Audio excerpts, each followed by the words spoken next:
This was originally going to be an episode of Stupefied Film History, but I found this story so fascinating that I decided that I wanted to go more in depth with this. And we all know Mothra. Hell, I'd say she is the third most iconic giant monster, just after King Kong and Godzilla themselves. And who can deny the impact of the original 1961 classic, which stormed into theaters and changed Japanese cinema forever? This film is what spearheaded the kaiju film popularity. It also made the standard for Toho sci-fi flicks, and it was also the beginning of reaching towards a younger audience. It even started Toho's pigeonholed over director Ishiro Honda. This was the beginning of that. And it's important to recognize who really made this possible, for better and for worse, all that I just said before. And that man isn't Ishiro Honda, it isn't Eiji Tsuburaya, it isn't Tomoyuki Tanaka, or any of those people. It's actually writer Shinichi Sekizawa. Now, I've done a full podcast just about him and his career before, so you can go ahead and check that out. But in summary, this was a man who loved his life, who was joyous, despite what he saw in World War II. He loved writing these kind of films and just wanted to have fun. That was his entire mentality.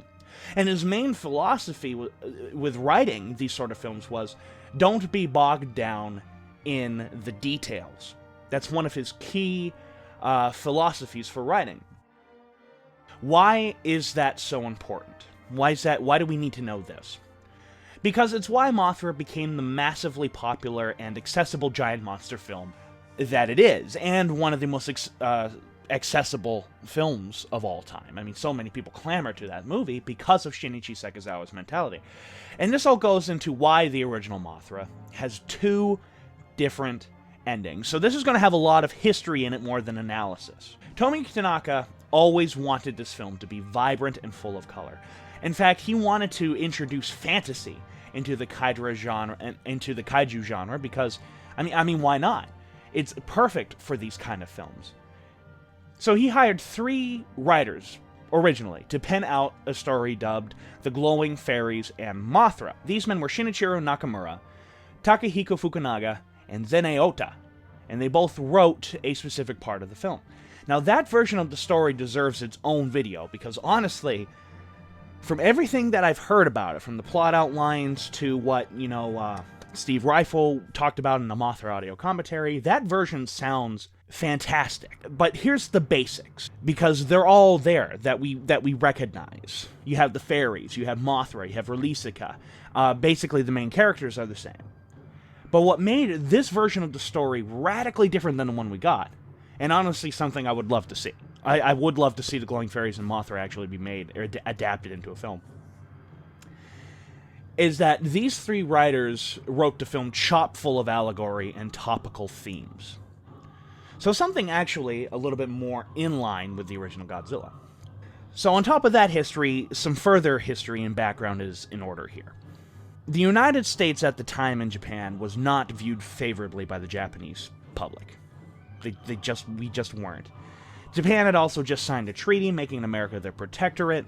Nukes were being tested left and right. The arms race between the US and USSR, it was increasing at the time. China was trying to develop their own nuclear bomb and everything. Hell, Japanese college students were so pissed, they practically rioted because President Eisenhower, the hero of World War II, had to cancel his diplomatic trip to Japan because of them.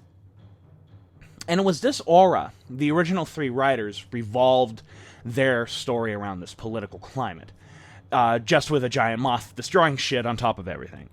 For example, Releasica was an even more on-the-nose representation of America. For example, the character Fukuda, his assistant, was an active member of Japanese protests against a recently signed treaty with Releasica. It was to be a timely film, in line of some of Honda's best works. And in many ways, this version shows what sci-fi does best, by commenting on something important without actually showing it. A very Twilight Zone-esque sort of mantra. And it's why I love this genre so much in general. And not just the kaiju films, I mean just sci-fi in general. On top of this, the entire backstory of Infant Island, the natives, and even the fairies are explained in excruciating detail. Chujo, that character, goes to the island on his own and is apparently there when Mothra first awakened. You know, the details there are a bit vague, and there are also apparently 4 fairies instead of just 2 in this version. It was a deep and complicated story I would have loved to read a book adaptation of. Apparently they've actually done this, but there hasn't been any translations of it, unfortunately, for people who can't read Japanese. And we know for a fact it was actually serialized in a magazine. And there's also some concept art from it as well. But as you all know, this isn't the movie we got. Thank God. And here's where things get both complicated behind the scenes and actually kind of funny. Several things needed to be changed, and one of the most prominent ones was having the fairies go from 4 to 2. Why? Because of Yumi and Emiko Ito, aka the Peanuts, which is probably one of the most iconic, yet totally commercial decisions made by the Toho brass. But after reading the story, looking at the political climate of Japan, and smelling possible money slipping away, Tomoyuki Tanaka sat back and knew Mothra needed another rewrite. And here comes Shinichi Sekizawa, Toho's #1 expert on the extracurricular activities of giant monsters, as David Khaled would put it. And I think what Shinichi Sekizawa did perfectly summarizes who he was as a person, along with highlighting his style. He took the original stories of the Glowing Fairies and Mothra, wrote down some of the things that he liked, then tore that story up and rewrote it from the ground up. It was this version that Honda helmed as director, and part of why Honda wanted to approach this film as a Disney giant monster movie. So lighthearted, something for everyone, pure escapism, while having a subtle undertone of themes of religion, nuclear testing, and even political satire. It's just toned down from the original story. Way, way, way down. And this here is why the film was such a success. Maybe the original story would have been made... Maybe that would have made a better film. Certainly a more complex and deep film. But that doesn't always make a good movie. Sometimes, actually oftentimes, simpler is always better. And Sekizawa's script is what made this film perfect to get people in seats, men, women, and children. And they'll all enjoy it, and they all did enjoy it. I mean, this movie made a shit ton of money. And that's just not in Japan, as well as overseas, and that actually gets into... We'll get into more of that a little bit later. And it is this version of the film we wound up getting, with the exception of the ending. The original ending was to take place in Newkirk City, have loads of destruction, and it would be quite a spectacle. But wait a minute. Didn't we get that ending? Well, to quote Samuel L. Jackson, now's the time to hold on to your butts. Tomoyuki Tanaka read the original ending of Sekizawa's script and thought it would be too expensive to film. So Sekizawa went back to the drawing board and wrote a whole new ending, which, according to Steve Rifle, was actually shot. I really, really wish Toho would release the footage. It'd be cool to see, perhaps as an alternate ending option or a supplement, as Criterion Collection would put it. Now, what did this rewritten ending entail? Well, instead of going to Newkirk City, Nelson kidnaps little Shinji, who is the scientist's son, brings him and the fairies to the top of a volcano, and holds them all hostage. He's cornered, the police are searching for him, and all the while, Larva Mothra transforms into her adult form. Nelson is screaming, "They're mine!" and is eventually knocked into the volcano or down a cliff, I'm not sure, it's kind of vague, by Mothra herself, and everyone is reunited and all is right with the world. So, not as much destruction. It could be shot right outside of Toho Studios, yet it's still dramatic, so they went with this ending. Well, Columbia Pictures comes knocking on Toho's door saying that they'd like to distribute Mothra in North America. And Tanaka's eyes lit up like a Christmas tree, and he politely asked Columbia for more money to possibly make Mothra more accessible for Western audiences.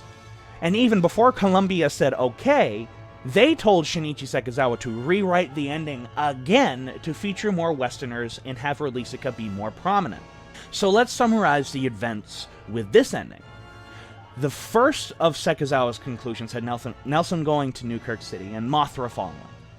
That had to be changed to make the ending cheaper, so it was rewritten to entirely take place in Japan, only to then have Tanaka come back to add more Westerners to the film, all the while waving more money around. So guess what Sekizawa did? He reverted back to the original ending he wrote. And that's the ending we actually see in the film. And here comes my take on all of these shenanigans. I always thought Nelson's demise in the film felt more like an afterthought than anything really impactful.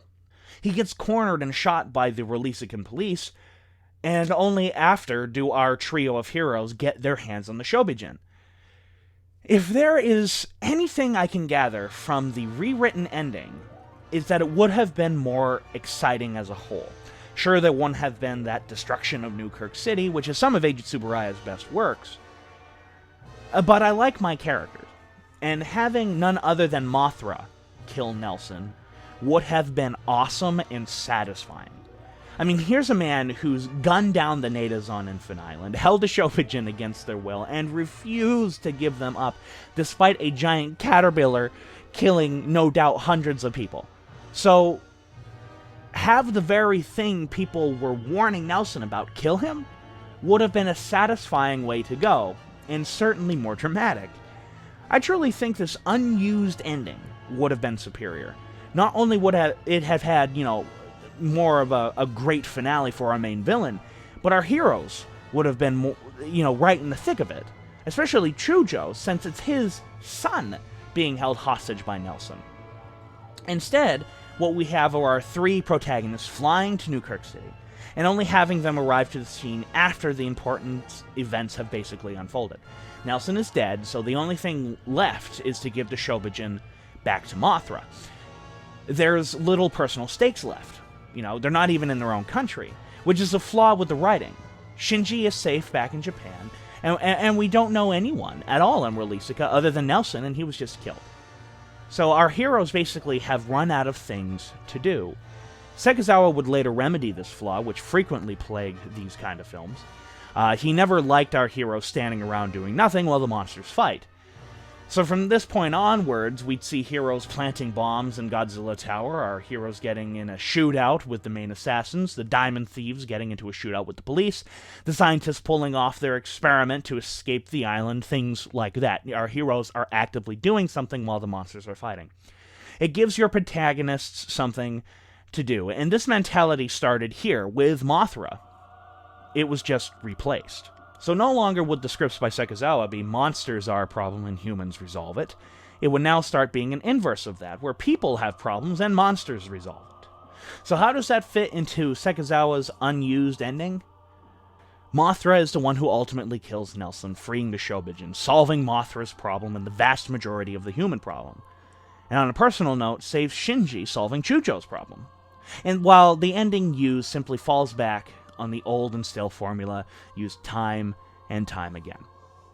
So that is a bit of the history and some analysis of the fact that Mothra, 1961, had two endings, which one I find would be superior, as well as some history of the backstory behind the original Mothra idea, the Glowing Fairies and Mothra. So I hope you enjoyed. So, go on Facebook, like AN Productions for up-to-date information of what we're doing there. Follow us on our website.